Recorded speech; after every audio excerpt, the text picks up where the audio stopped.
it's Megan again here on the Lawson Farm. Hope y'all doing good. Today's video is going to be a little different. No cooking today, but you can't have cooking without the farm, so I thought I'd do y'all a little show around the farm, just kind of show you my little evening routine. I'm just going to take y'all with me. So, come on. Right now, we're going to get the eggs. This is my little egg basket. It's like the best invention ever. Eggs don't roll around in it. One down here to my chickens. They're out in my horse pasture, so we have to go into the pasture and then into their little pasture down there.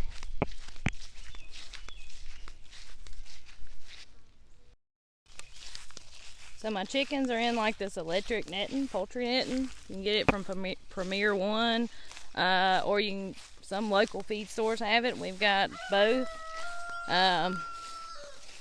But yeah, these chickens are moved once a week. That's what makes the eggs, you know, a little more richer and everything. Cause yeah, they're in their own little pasture, and we'll roll this netting up, and we'll move them once a week in their little mobile coop there. So we're gonna climb in there.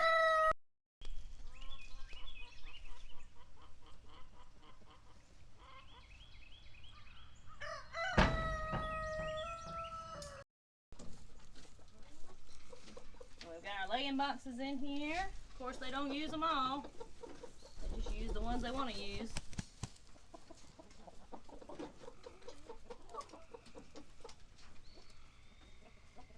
Get up. There ain't no eggs in there.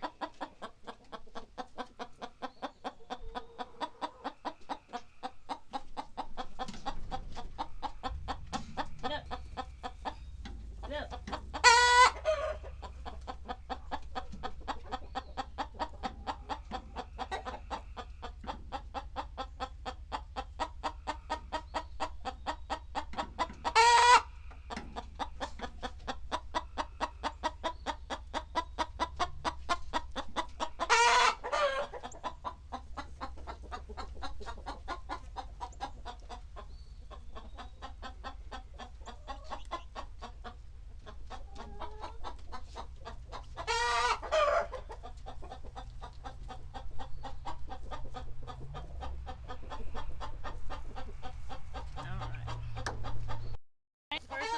Do is get my eggs up.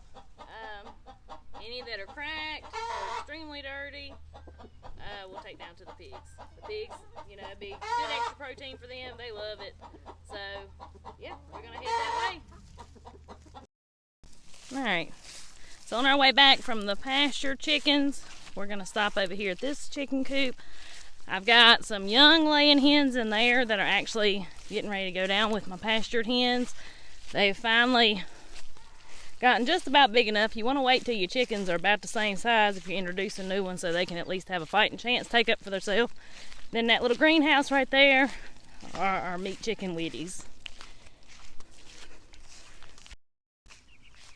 Alright, we let them live in here till they get big enough to go to the tractor out in the pasture. These are a couple weeks old. They're not quite ready yet. But hopefully by the weekend we'll go ahead and put them out there. We're still having a few cool nights here, so that's why they're still in here. We haven't had to cut the heat lamps on, but they do just stay a little warmer in this little building right here. Like I said, when they get big enough, we'll put them out to pasture where they can be moved twice a day and everything. You hear people talk about these meat chickens. Anybody that's ever been around them, how bad they stink. Because, I mean, let's be honest, they eat and poop a lot. But something to remember is, if you smell a strong ammonia smell, you do not have enough carbon in there, which is, per se, like we use wood chips. That's our carbon. So we put new wood chips in here about every other day. The day that we don't put new wood chips in, we take a rake, and I'm going to stir this up because we just put new wood chips in here last night. And stirring it up and getting that carbon to mix with that chicken poop makes excellent compost and also keeps that smell down. So we'll do that, and I'm gonna go get them some feed.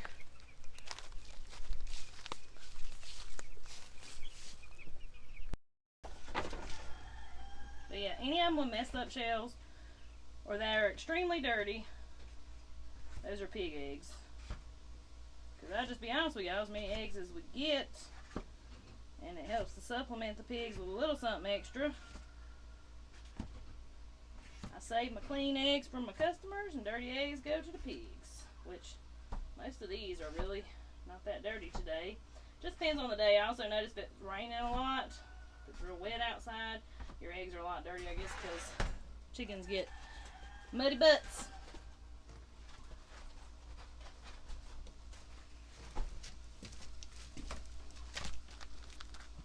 Alright, these right here are the new egg laying chickens I was telling y'all about. We actually hatched these in our incubator, and we were letting them grow out and get big enough to go in with the rest of our pastured chickens.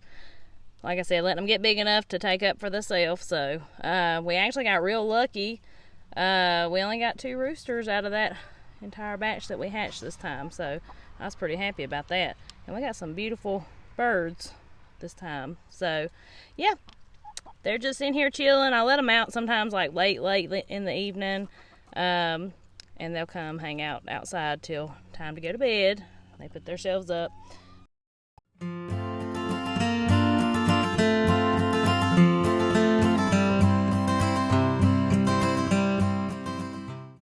Alright, now I'm going to teach y'all how to make slop. Like I said, these are eggs that have messed up shells, cracks, extremely dirty. Y'all hear them pigs back there? They know what this means. Just throw them in there and bust the eggs. My kids usually love to do this part because they like busting these eggs. They think it's fun. But yeah, the eggs are kind of like free pig food. So.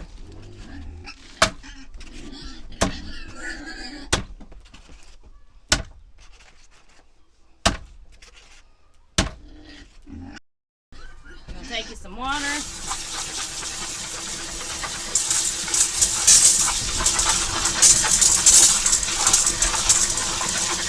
Now some of y'all might wonder why my hog feed looks like that.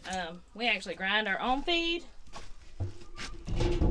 So that's why it's kind of more of a powdery, not melted or nothing like that.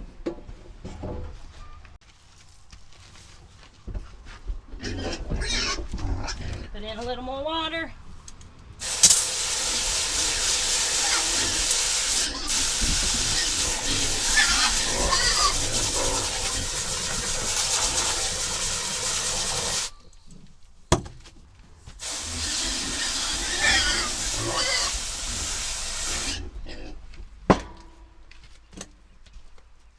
Give it a good stir.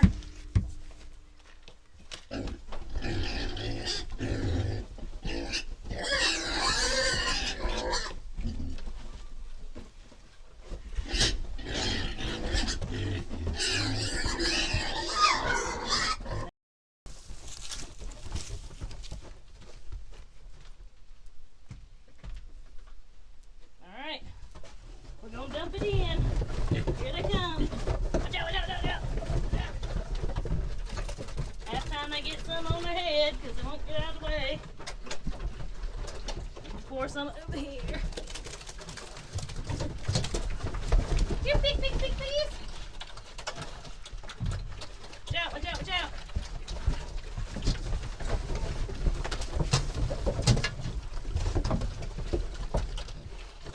We've all heard the saying, happier than a hog eating slop. There you go.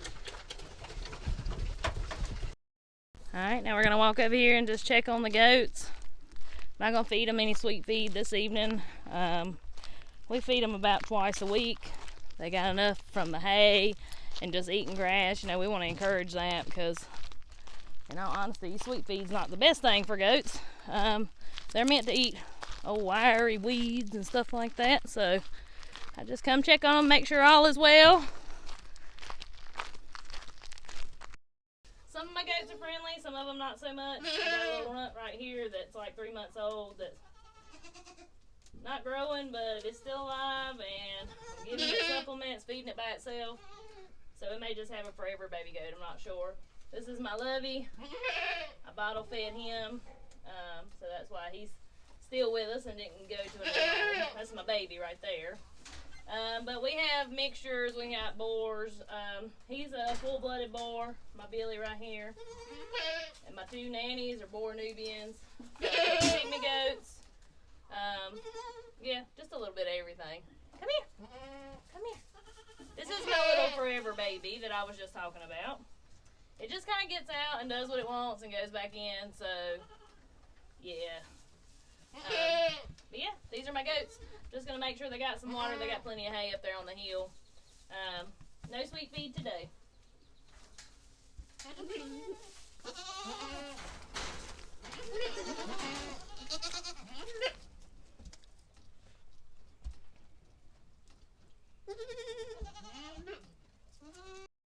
Last but not least, we're walking back up the hill. We're gonna go check on the horses. Again, they've got a lot of green grass. I got a hay roll to munch on, so they're not gonna get any sweet feed today. We just let them forage. Saves us on our feed bill, and you know, that's what they're meant to eat anyway. So yeah, I'm just gonna walk and check on them. Now I do want to show y'all this while we're down here. Y'all see this little square fenced off with that white rope fencing? Just a small little square right here. So what that is our little sacrifice pasture is what we call it. Anybody that's ever had horses know that horses are extremely rough on grass. They're not like a cow. They just pull roots and all up and it'll just kill your grass. So to give our grass a break from the horses, we'll put them up in this 2 or 3 days in a row. And of course while they're up we give them sweet feed. But then we'll let them out for about 3 days and we'll put them up about 3 days. And that has really helped our pasture tremendously doing that. Because y'all, horses will eat something down to make it look like this if you let them. So that seems to have worked for us because we don't have enough land big enough for 2 horses to do a good pasture rotation. So this is our method. And look at these little roly-poly fat things. They ain't hurting none. So these right here, this is Ty and Quasi. They are both pretty much retired trail horses. They're just hanging out with us. I've had Quasi since he was 4 and he's now 26. So yeah, this is my big baby. While we're close to the pasture down here, see the dark grass here, light grass up above. Not only is pasture raised chickens, whether for meat or for eggs, beneficial for the nutritional value and the taste, it is also beneficial to our land. You can tell exactly where we ran the chickens. Isn't that amazing? This past weekend's events that have come around, just remember to support your local farmer. I'm not just talking about myself, but who knows how long we're going to be able to depend on the grocery stores. I'm not trying to scare anybody. If you hadn't even heard what's going on, just look up JBS cyber attack and just do your own research about that. But there is a local farmer near you, no matter where you may be in this world. There is someone around you that has beef, that has chicken, that has vegetables. There's farmers markets everywhere. And you know, you may pay a little bit more, in all honesty, than you would from the grocery store, but it's worth it in the end, because when the big names are not here for you anymore, we'll hopefully be right here. So and just remember, here on the Lawson Farm, we still have a few of our frozen whole chickens left for sale. And we have eggs for sale every day, the pasture-raised eggs. So all you gotta do is shoot me a message and be happy to hook you up with that. I hope you enjoyed this tour. Not cooking today, or not on the video anyway. But I hope you enjoyed just kind of looking around our place here and seeing kind of what my routine consists of. When people ask me about time, you know, how do I have time to do this? you know, I just try to make everything as efficient as possible with as far as I'm not backtracking no more than I absolutely have to. That's my biggest thing. Like, I try to make sure I absolutely do not have to backtrack, and that saves a ton of time. But and don't forget, you can get my True Grit Southern Cooking and Canning Cookbook on Amazon. I'll put a link in the description. I'll put a link to my Facebook and Instagram also in the description.